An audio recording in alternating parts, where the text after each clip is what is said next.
ओम नमो नारायणाय। राधे राधे मेरे प्यारे भाइयों बहनों माताओं व बंधुओं। आज पुरुषोत्तम मास की पुरुषोत्तमी एकादशी के दिन मैं आपके लिए लाई हूँ पुरुषोत्तमी एकादशी व्रत कथा। बंधुओं, वैसे तो एक साल में 24 एकादशियां होती हैं, पर अधिक मास अर्थात पुरुषोत्तम मास आने पर ये एकादशियां 26 हो जाती हैं। बंधुओं, पुरुषोत्तम मास में दोनों ही एकादशियां शुक्ल पक्ष और कृष्ण पक्ष की करने का बहुत ही अधिक महत्व है। बंधुओं, यदि आप पुरुषोत्तम मास में आने वाली पुरुषोत्तमी एकादशी अथवा परमा एकादशी का व्रत करते हैं तो आप पर श्री हरि की कृपा बरसने लगती है। जो मनुष्य भी पुरुषोत्तमी एकादशी के दिन भगवान विष्णु की पूजा करता है, उसे दुर्लभ सिद्धियों की प्राप्ति होती है। बंधुओं, पुरुषोत्तम मास में आने वाली कृष्ण पक्ष की एकादशी को परमा एकादशी, हरि वल्लभा एकादशी और पुरुषोत्तमी एकादशी भी कहते हैं। बंधुओं, यदि आपने हमारे चैनल को अब तक सब्सक्राइब नहीं किया तो जरूर करें और बेल आइकन दबाना ना भूलें, ताकि आपको हमारी आने वाली सभी वीडियोस की जानकारी सबसे पहले हो सके। बंधुओं, वीडियो को पूरी सुनने के बाद कमेंट बॉक्स में जय विष्णु भगवान, जय माँ लक्ष्मी जरूर लिखें। बंधुओं, जो मनुष्य भी हरि वल्लभा एकादशी का व्रत करते हैं, उन्हें समस्त तीर्थों में दान का फल मिलता है। बंधुओं, जो मनुष्य अधिक मास अर्थात पुरुषोत्तम मास की एकादशी का व्रत करते हैं, वे स्वर्ग में इंद्र के समान भोगों को भोगते हुए तीनों लोकों में वंदित होकर विष्णु लोक को प्राप्त होते हैं। जो मनुष्य परमा एकादशी अर्थात हरि वल्लभा एकादशी का व्रत करते हैं, उन्हें पर्याप्त धन और सिद्धि की प्राप्ति होती है और अंत में स्वर्ग की प्राप्ति होती है। बंधुओं, एकादशी के दिन सुबह जल्दी उठकर स्नान आदि से निवृत्त होकर भगवान विष्णु की षोडश उपचार पूजा करें। भगवान को फूल और तुलसी दल अवश्य अर्पित करें। भगवान को पंचामृत का भोग लगाएं और भगवान के सामने फल अर्पित करें। बंधुओं, पूरा दिन एकादशी के दिन भगवान विष्णु का स्मरण करते रहें। विष्णु महापुराण की कथा सुने, नारायण कवच और भगवान विष्णु के 1000 नाम और या फिर भगवान विष्णु के 108 नाम सुने। श्रीमद् भागवत गीता का अध्याय भी अवश्य ही स्मरण करें। बंधुओं, रात्रि जागरण करें, भगवान के समक्ष अखंड दीप का दान करें और सारी रात भजन कीर्तन करें। बंधुओं, यदि आप ऐसा करते हैं तो ऐसा हो ही नहीं सकता कि आपके यहाँ किसी भी प्रकार की कोई कमी रहे। बंधुओं, पूर्ण विश्वास और सच्ची निष्ठा के साथ ही ये सब करें। बोलो विष्णु भगवान की जय, लक्ष्मी माता की जय। भगवान श्री कृष्ण ने युधिष्ठिर को कहा, पुरुषोत्तम मास में आने वाली दोनों ही एकादशियां बहुत ही पुण्य को देने वाली हैं। इसका व्रत यत्न पूर्वक करने से मनुष्य विष्णु लोक को प्राप्त होता है। इसके महात्म का पूर्ण वर्णन करने की सामर्थ्य 4 मुखों वाले ब्रह्मा जी में भी नहीं है। फिर भी पूर्व काल में ब्रह्मा जी ने पापों को समूल नष्ट करने वाली इस परमा एकादशी के व्रत का जो महात्म नारद जी से कहा था वही मैं तुमको सुनाता हूँ।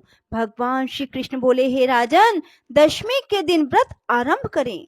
दशमी के दिन कांसे के पात्र में भोजन करना, मूंग, मसूर, चना, कोदो, शाक, मधु और प्राय धन का सेवन, ये 8 चीजें वर्जित हैं।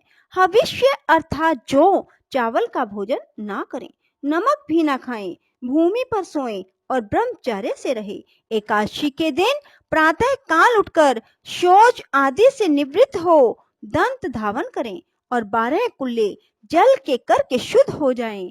सूर्योदय होने से पहले गोबर, मिट्टी, तिल, कुशा और आंवले के चूर्ण से विधि पूर्वक स्नान करते हुए कहें, हे मृतिके, तुमको 100 भुजा वाले श्री कृष्ण रूपी 12 भगवान ने धारण किया है। ब्रह्मा जी ने तुमको दिया है और कश्यप मुनि से अभिमंत्रित की गई हो। मेरे नेत्रों, बालों और सारे शरीर में लगकर मेरे अंगों को पवित्र करो। हे मृतिके, मैं तुमको नमस्कार करता हूँ। समस्त औषधियों से उत्पन्न और गौ के उदर से स्थित पृथ्वी को पवित्र करने वाला गोबर मुझे शुद्ध करे।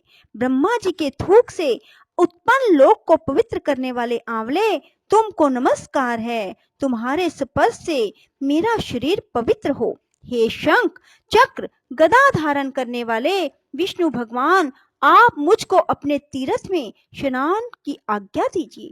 इस प्रकार वरुण के मंत्रों को पढ़ता हुआ गंगा आदि तीर्थों का स्मरण कर जलाशय में विधि पूर्वक स्नान करें और मुख, पीठ, हृदय तथा शरीर का खूब अच्छी तरह मार्जन करें। फिर सुंदर स्वच्छ श्वेत वस्त्र धारण करके संध्या तर्पण आदि नित्य नियम करने के बाद विष्णु भगवान के मंदिर में जाकर उनकी पूजा आराधना करें। इसके बाद घर आकर स्वर्ण के बने हुए राधिका सहित श्री कृष्ण और पार्वती सहित भगवान शिव का विधि पूर्वक पूजन करें। कलश के ऊपर तांबे या मिट्टी के पात्र में स्वर्ण अथवा चांदी की मूर्ति अथवा चांदी की विष्णु भगवान की मूर्ति स्थापित करके पूजन करें। उस ऋतु में होने वाले कमल आदि पुष्प, धूप, दीप, नैवेद्य आदि विविध सामग्रियों से केशव और शिव का पूजन करें। प्रेम के वशीभूत होकर भगवान के सामने नृत्य और गायन और कीर्तन करें। नीच मनुष्यों से वार्तालाप ना करें, झूठ ना बोलें, रजस्वला का स्पर्श ना करें, ब्राह्मण तथा गुरु की निंदा भूल कर भी ना करें। इस दिन धर्म शास्त्रों और पुराण आदि की कथा जरूर सुने। परमा एकादशी को जल भी नहीं पीना चाहिए। यदि ना रहा जाए तो केवल थोड़ा सा पी लें और यदि शक्ति ना हो तो फलाहार कर लें। समस्त रात्रि भगवान का कीर्तन, पूजन, जागरण करें। प्रथम पहर की पूजा में नारियल, दूसरे पहर की पूजा में बिल्व फल, तीसरे में सीताफल, चौथे पहर में सुपारी और नारंगी अर्पण करनी चाहिए। प्रथम पहर का पूजन करने से अग्निष्टोम यज्ञ का फल मिलता है। दूसरे पहर की पूजा से वाजपेयी यज्ञ का फल मिलता है। तीसरे पहर की पूजा से अश्वमेघ यज्ञ का फल और चौथे पहर की पूजा से जागरण से राजसूय यज्ञ का फल मिलता है। इस व्रत से बढ़कर अन्य कोई यज्ञ, तप, दान या पुण्य नहीं है। जिसने इस एकादशी का व्रत किया उसने पृथ्वी के सारे तीर्थ और क्षेत्रों के दर्शन व स्नान कर लिए। इस प्रकार सूर्योदय तक जागें और सूर्य के उदय होने पर उत्तम नदी, सरोवर या तीर्थ स्थल में जाकर स्नान करें और विधि पूर्वक भगवान का पूजन करें। श्रेष्ठ ब्राह्मणों को भोजन कराएं। घड़ा आदि का पूजन कर ब्राह्मणों को दान कर दें। जो मनुष्य उपयुक्त विधि अनुसार व्रत करते हैं उनका यह व्रत सफल हो जाता है। अंत में मुक्ति प्राप्त होती है। श्री कृष्ण भगवान ने आगे कहा, हे राजेंद्र, जिसने परमा एकादशी का व्रत कर लिया उसने मानो सभी व्रतों को कर लिया। अब मैं तुम्हें परमा एकादशी की कथा सुनाता हूँ, ध्यान पूर्वक सुनो।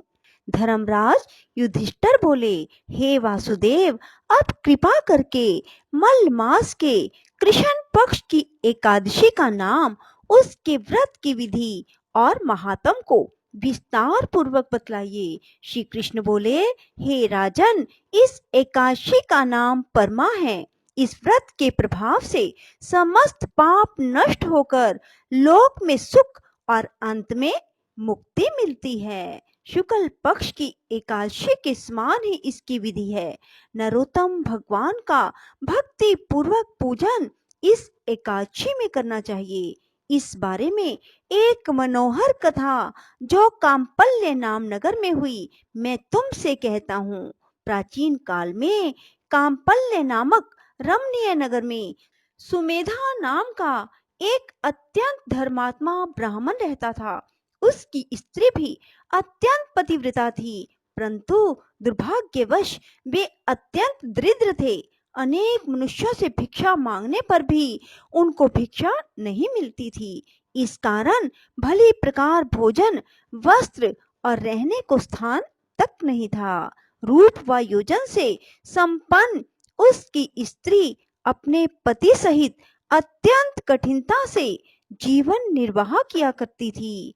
कई कई दिनों तक भी उपवास करना पड़ता था, परंतु उसकी पतिव्रता स्त्री स्वयं भूखी रहकर भी अतिथि सत्कार अवश्य करती और अपने मुख पर कभी मलिनता तक न आने देती। साथ ही अपने पति से कभी किसी वस्तु की याचना तक न करती। भूख और गरीबी के कारण उसका शरीर दिन प्रतिदिन दुर्बल होता जा रहा था।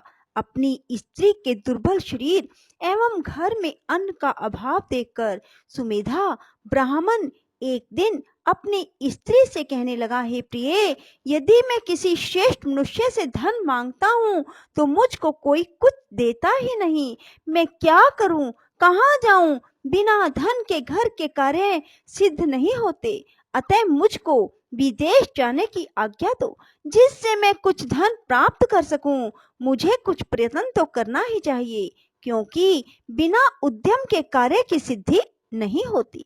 हताश पति के दुख भरे वचन सुनकर ब्राह्मणी विनीत भाव से बोली, हे स्वामी, यद्यपि मैं कोई विद्वान पंडित नहीं, फिर भी आपकी आज्ञा से कुछ कहना चाहती हूँ।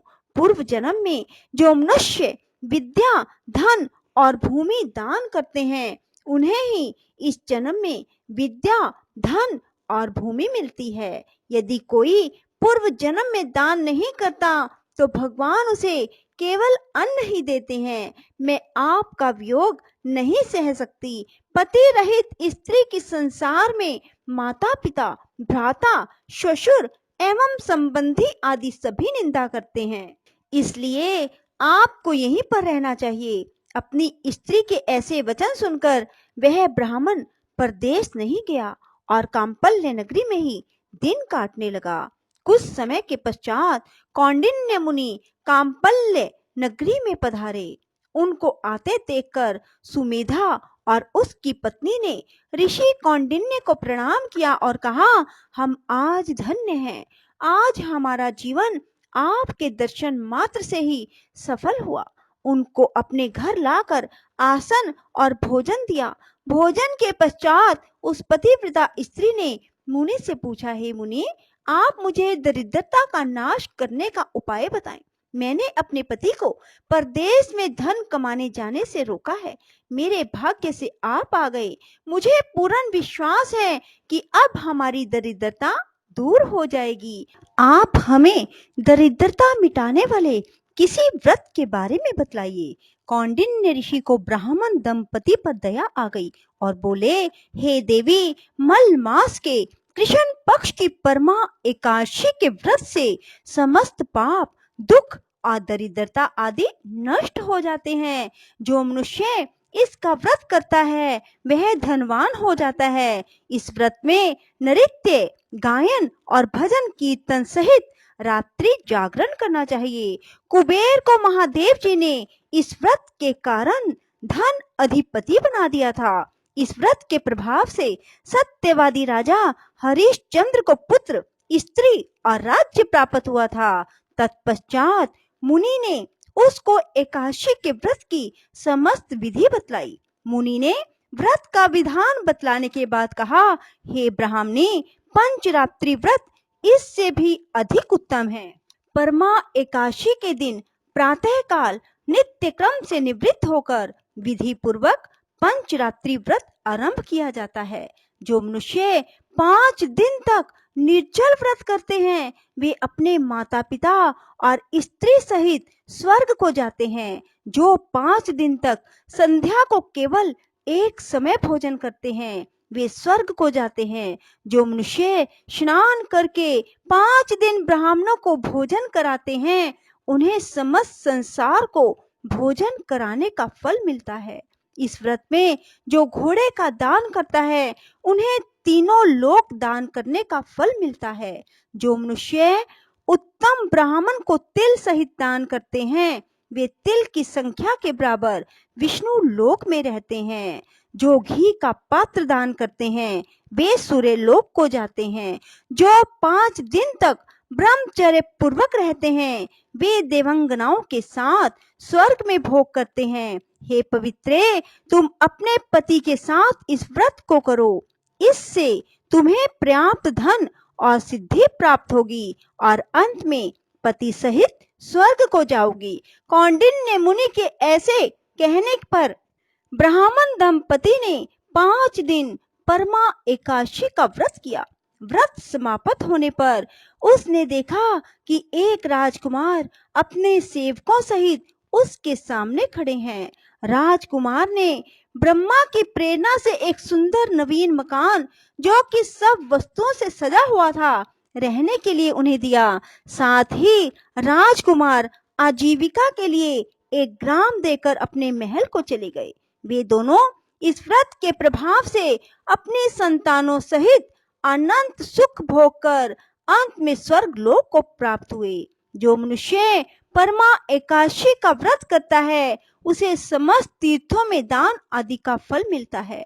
जिस प्रकार संसार में 2 पैरों वालों में ब्राह्मण, 4 पैरों वालों में गौ, देवताओं में इंद्र राज श्रेष्ठ हैं, उसी प्रकार महीनों में अधिक मास अर्थात लोंद का महीना अर्थात मलमास उत्तम है। इस महीने में पंचरात्रि व्रत अत्यंत पुण्य देने वाला है। इस महीने में पद्मिनी और परमा दोनों ही एकादशियां श्रेष्ठ हैं। उनके व्रत से समस्त पाप क्षीण हो जाते हैं। दुर्बल मनुष्य को भी कम से कम एक व्रत अवश्य करना चाहिए। जो मनुष्य अधिक मास स्नान तथा एकादशी के व्रत को नहीं करते उन्हें आत्मघात का पाप लगता है। यह मनुष्य योनि बड़े पुण्य से मिलती है, इसलिए मनुष्य को सभी एकादशियों के व्रत अवश्य करने चाहिए। इस संवाद का उपसंहार करते हुए भगवान श्री कृष्ण ने कहा, हे धर्मराज युधिष्ठिर, जो आपने मुझसे पूछा था सो मैंने आपको बतला दिया।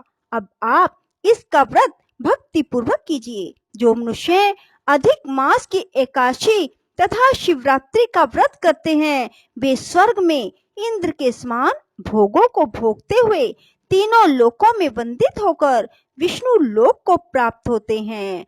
बोलो विष्णु भगवान की जय, लक्ष्मी माता की जय। राधे राधे, जय श्री कृष्णा। बंधुओं, यदि आपको हमारी वीडियो पसंद आए तो इसे लाइक करें और शेयर भी जरूर करें। धन्यवाद।